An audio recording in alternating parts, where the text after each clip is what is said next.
Hello everybody. Today we shall study exercise 8.1 from NCERT for class 10. Question number 8. If 3 cot A equal to 4, check whether 1 minus tan square A upon 1 plus tan square A equal to cos square A minus sin square A or not. Student यहाँ पे आपको value given है 3 cot A equal to 4. Check करना है कि ये 1 minus tan square A upon 1 plus tan square equal to cos square A minus sine square A ये equal में आएगा या नहीं. क्लियर. तो यहाँ से सॉल्यूशन इसका क्या होगा आपका 3 cot A equal to 4. We can write it cot A equal to 4/3. Clear. cot A equal to 4/3. Cot को आप tan A राइट कर सकते हो क्योंकि जो tan A होता है वो 1/cot A होता है. ठीक है. तो कॉट को हम tan के फॉर्म में राइट कर सकते हैं because tan A is equal to 1/cot A होता है. You know. तो यहाँ से हमें क्या फाइंड आउट करने को मिल जाएगा कि ये जो tan की वैल्यू है आपकी ये आपको मिल जाएगा 3 cot A equal to 4. Then cot A equal to 4/3. Cot को tan के फॉर्म में अगर आप राइट करते हो तो tan इक्वल टू 1/cot होता है. कॉट के प्लेस पे आप क्या राइट करोगे 4/3. So this will be 3/4. Clear. cot A की वैल्यू 4/3 होती है तो आप डायरेक्ट भी tan की वैल्यू को 3/4 राइट कर सकते हो क्योंकि मैंने पहले ही लेक्चर में मैंने आपको बताया हुआ है कि cot और tan दोनों रेसिप्रोकल रिलेशन बनाते हैं. ठीक है. कॉट और tan दोनों रेसिप्रोकल रिलेशन बनाने का मतलब होता है ये दोनों एक दूसरे के अपोजिट होते हैं. तो कॉट अगर 4/3 है तो tan आपका 3/4 होगा. आप इसको डायरेक्ट भी राइट कर सकते हो. क्लियर. यहाँ से देखते हैं इसका LHS part 1 minus tan square है अपॉन 1 प्लस tan स्क्वायर है. 1 माइनस tan के प्लेस पे आप 3/4 राइट कर सकते हो whole square upon 1 plus 3/4 whole square. Clear. Solve करेंगे इसे 1 माइनस 9/16 1 प्लस 9/16. ये आपका फ्रैक्शनल पार्ट है. इसे भी आप फ्रैक्शनल पार्ट में कन्वर्ट कर सकते हो 1/1 राइट करके. सॉल्व करेंगे 16 माइनस 9/16 16 प्लस 9/16. ये 16 और 16 आपका कैंसिल होगा. यहाँ से आपकी वैल्यू आएगी 7 और ये 25. मीन्स जो LHS की वैल्यू आपकी आ रही है वो कितनी आ रही है 7/25 आ रही. अब हम लोग क्या करेंगे यहाँ पे RHS को सॉल्व करेंगे. किसको सॉल्व करना है RHS को सॉल्व करना है. यहाँ पे ये चेक करना है कि क्या LHS की वैल्यू भी आपकी 7/25 आएगी. ठीक है. It is clear student. तो LHS की वैल्यू आपकी 7/25 हो रही है. अब हम लोग सॉल्व करेंगे RHS को कि RHS की वैल्यू भी क्या 7/25 आएगी. क्वेश्चन में ही पूछा है कि ये LHS आपका RHS के इक्वल है और नॉट, ये बताना है. ठीक है.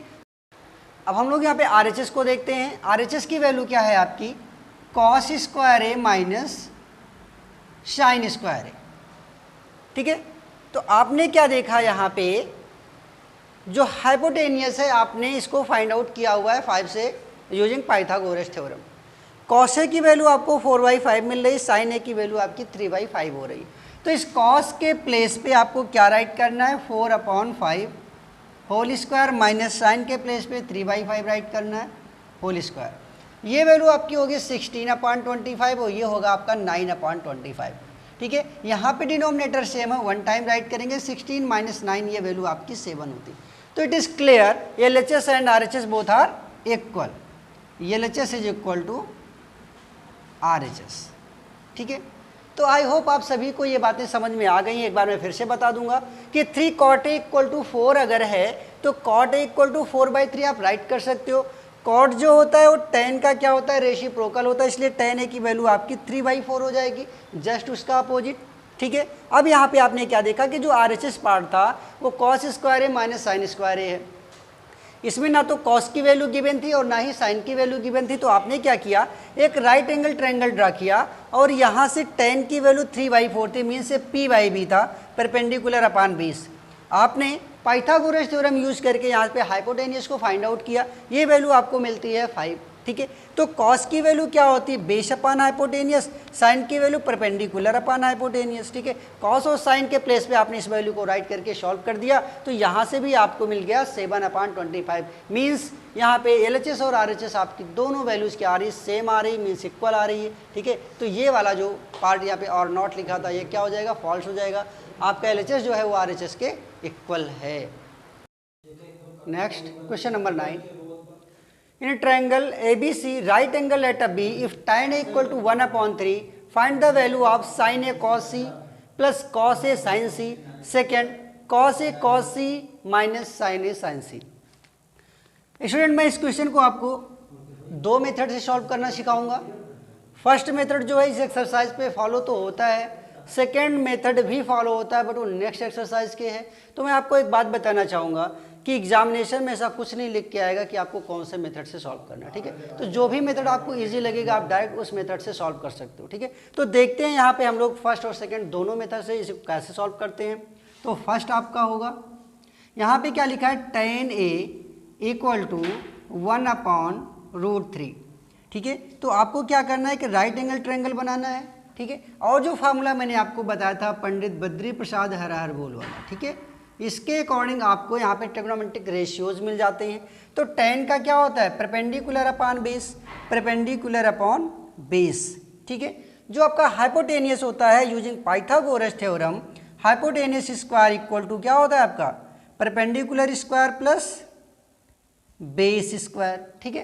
तो जब आप यहाँ पे स्क्वायर हटाते हो तो रूट ऑफ लग जाता है, तो ये वैल्यू आपको कितनी मिल रही है, 1 + 3 4, ठीक है। तो रूट ऑफ 4 की वैल्यू आपको क्या मिलेगी, 2, ठीक है। तो आपको यहाँ से जो हाइपोटेनियस की वैल्यू थी वो कितनी मिल रही है, 2 मिल रही है, ठीक है। आपको चाहिए क्या, मान लो ये राइट एंगल एट बी की बात कर रहा है, तो ये आपका ABC बनेगा, ठीक है। ये ट्रायंगल आपका ABC बनेगा क्योंकि राइट एंगल एट बी बोला था। अब इसके अकॉर्डिंग आपको साइन A cos A और साइन C की वैल्यू आपको चाहिए, ठीक है। तो आपको जो भी वैल्यू चाहिए वो आप पहले राइट कर लो, sine A cos A sine C, ठीक है। तो आपको ये चार वैल्यूज यहाँ पे फाइंड आउट करने हैं पहले। तो साइन A हमने क्या बताया था आपको, जिस भी एक्यूट एंगल की बात करता है वो आपका बेस होता है। तो अगर इस एंगल A की बात कर रहा है तो ये अभी आपका बेस होगा और ये आपका परपेंडिकुलर होगा, इस बात को आपको ध्यान में रखना है। तो साइन का फॉर्मूला क्या होता है, परपेंडिकुलर अपॉन हाइपोटेनियस। तो इस समय परपेंडिकुलर √3 है और आपका हाइपोटेनियस 2 है। कॉस, अब देखो पहले A को फाइंड कर लो आप, तो साइन A हो गया। अब कॉस A को देखते हैं, तो कॉस का क्या होता है, बेस अपॉन हाइपोटेनियस। तो बेस इस समय 1 है और हाइपोटेनियस आपका 2 है, ठीक है। तो ये तो हो गया कॉस, ये हो गया आपका कॉस A की वैल्यू, ठीक है। तो सबसे पहले मैंने क्या किया, एक्यूट एंगल्स वाले लिए, ऐसे एक्यूट एंगल्स जो A पे थे, ठीक है। इस एक्यूट एंगल A को मैंने फर्स्टली लिया हुआ है, साइन A की value perpendicular upon hypotenuse, perpendicular upon hypotenuse. Cos की value base upon hypotenuse, base upon hypotenuse, ठीक है। अब बात करते हैं यहाँ पे साइन C की और कॉस C की। तो साइन का फॉर्मूला तो यहाँ से परपेंडिकुलर अपॉन हाइपोटेनियस ही होगा, बट स्टूडेंट आपको ध्यान देने वाली बात ये है कि जब हम एक्यूट एंगल C की बात करते हैं तो अब ये आपका बेस होगा और ये आपका परपेंडिकुलर होगा, ठीक है। तो साइन में क्या होता है, परपेंडिकुलर अपॉन हाइपोटेनियस, इस समय परपेंडिकुलर आपका 1 होगा और हाइपोटेनियस आपका 2 है। कॉस के लिए क्या होता है, बेस अपॉन हाइपोटेनियस, तो बेस आपका √3 है और हाइपोटेनियस आपका 2 है। तो आई होप आपको ये इतनी बातें समझ में आ गई, ठीक है। हमने क्या किया, यहाँ से सारी 4 वैल्यूज़ को जो भी आपके क्वेश्चन में गिवन थे वो मैंने फाइंड आउट कर लिया। तो साइन के प्लेस पे क्या राइट करना है, साइन A के प्लेस पे आपको √3/2, कॉस C के प्लेस पे √3/2, कॉस A के प्लेस पे 1/2, साइन C के प्लेस पे 1/2 राइट करना। तो ये वैल्यू आपकी 3/4 होती है और ये भी 1/4 हो गई, तो ये मिल गया आपको 4/4, ठीक है। This is equal to 1। Next क्या था आपका, cos C minus sine A sine C।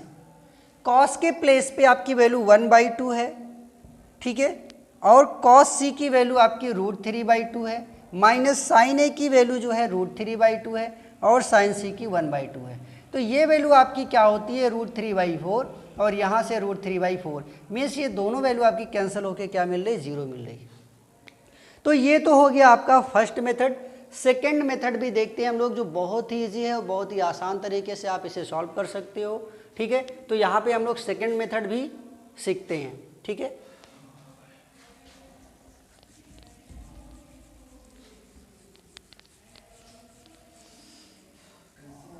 तो सेकेंड मेथड में देखो क्या होता है, आप उस पर्टिकुलर, ठीक है, आप उस पर्टिकुलर फ्रैक्शन को यहाँ पे आप क्या करोगे, कंपेयर करोगे जिसकी डायरेक्ट वैल्यू होती है। ठीक है, ट्रिग्नोमेट्रिक रेशियोज जो होते हैं 0, 30, 45, 60 एंड 90 के, ठीक है, वहाँ से कंपैरिजन करना है। अगर डायरेक्ट वैल्यू वाले कोई भी ट्रिग्नोमेट्रिक रेशियोज मिलते हैं तो आप इस मेथड से सॉल्व कर सकते हो। जैसे मान लो ये क्या लिखा हुआ, tan A = 1/√3, तो ये 1/√3 कितने की वैल्यू होती है, ये tan 30 की वैल्यू होती है। 1/√3 जो है वो आपके tan 30 की वैल्यू होती है। तो यहाँ से अगर दोनों पार्ट को आप कंपेयर करते हो तो A की वैल्यू आपको क्या मिल जाएगी, 30 मिल जाएगी।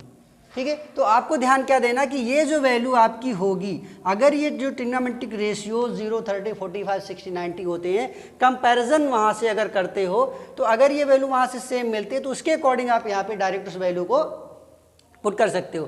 तो tan A 1/√3 की वैल्यू tan में ही tan 30 होती है, इसलिए ये दोनों कैंसिल होकर A की वैल्यू को आपको 30 मिल रहा है। ठीक है, तो फर्स्ट पार्ट इसका देखते हैं, साइन। अब ये A है तो A के प्लेस पे आपको क्या मिल जा रहा है, 30 मिल जा रहा है। ठीक है, अब बात करते हैं यहाँ पे cos A और cos C की। ठीक है, तो यहाँ से आपको A की वैल्यू 30 मिल गई। आपको पता है कि राइट एंगल ट्रायंगल में ही ट्रिग्नोमेट्रिक रेशियोज को फाइंड आउट करते हैं। तो ये आपका 90 डिग्री था B, A आपको 30 मिल गया। ठीक है, तो C कितना होगा, you know the sum of 3 angle of a triangle is equal to 180 degree. तो ये कितना होगा, 9 और 3 12 होता है। तो 180 में से अगर इसे माइनस करोगे तो यहाँ पे कितना आएगा, ये वैल्यू आपको मिल गई 60। क्लियर, तो ये वैल्यू आपको 60 मिल गई क्योंकि आपको पता है कि sum of 3 angle of a triangle is equal to 180 degree होता है। ये 90 और 30 120 होता है, 120 में आप 60 जोड़ोगे तो 180 हो गया। तो C की वैल्यू कितनी मिल गई आपको, 60 मिल गई। ठीक है, प्लस cos A के प्लेस पे 30 और C के प्लेस पे आपको क्या करना, 60 राइट करना। It's a very simple. sin 30 की वैल्यू 1/2, cos 60 की वैल्यू कितनी होती है, cos 60 की वैल्यू भी 1/2 होती है, प्लस cos 30 √3/2 होता है और sin 60 भी √3/2 होता है। तो ये वैल्यू 1/4 हो गई और यहाँ से भी आपको मिलता है 3/4, तो ये हो गया 4/4। कैंसिल करोगे दिस बिकम 1। ठीक है, तो दिस विल बी 1। क्लियर, तो दोनों मेथड से आपको ये आंसर 1 आ रहा है। इसका सेकेंड पार्ट हम लोग देखते हैं। यहाँ पे क्या है, cos A के प्लेस पे 30, C के प्लेस पे क्या राइट करना है, 60। A के प्लेस पे 30 और C के प्लेस पे 60। cos 30 की वैल्यू होती है √3/2, cos 60 का 1/2, sin 30 1/2, sin 60 √3/2। ठीक है, तो यहाँ से क्या मिल गया, √3/4, यहाँ से मिल गया √3/4। 1 + 1 माइनस दोनों कैंसिल हो गया। ठीक है, तो यहाँ से क्या मिला आपको, 0। ठीक है, तो दोनों मेथड से आपने क्या सीख लिया कि दोनों मेथड से आप इस क्वेश्चन को सॉल्व कर सकते हो और आंसर आपके क्या आएंगे, बिल्कुल सेम आएंगे।